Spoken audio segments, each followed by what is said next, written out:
Hello, my dearest confidant. So something else that's been heavy on my mind, telling me that I need to discuss, right, is, we're talking about how to heal ourselves and things like that. And something that I learned in psychology class a long time ago, and maybe in some other classes you can learn about it as well, but Maslow's hierarchy of needs. And I won't go into great detail about it because all of the answers can't be given to you, right? You need to be able to do some of this research on your own, but I'm giving you the title of it. So if it is important to you to find out, you will find out more.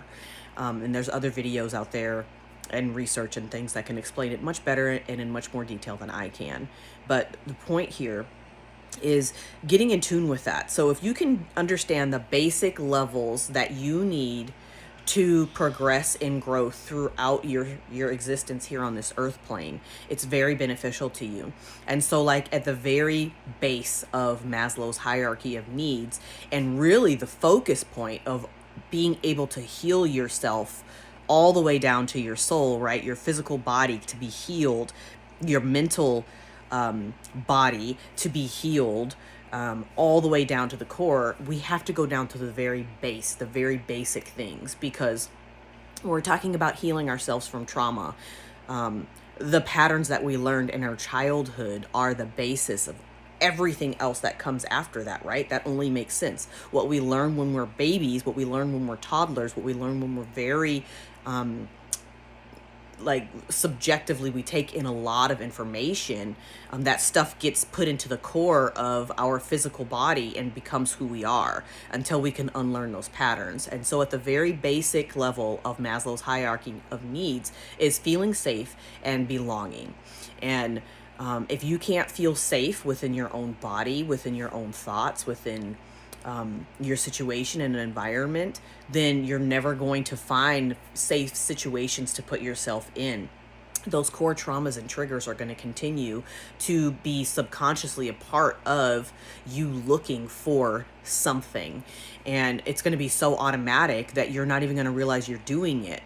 The important part here is to understand where those triggers lie in your body, so that way when you get yourself into a situation where something's not right, you're understanding it faster and you can get yourself out of it faster.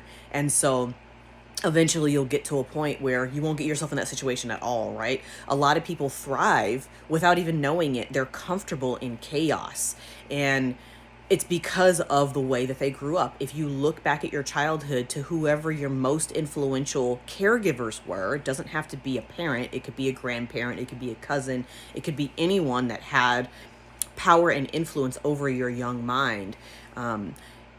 You can see how, you'll start to see how that relationship is playing out in this relationship over here, or this situation over here, right? Because it doesn't even have to be a romantic relationship. It could be a friendship.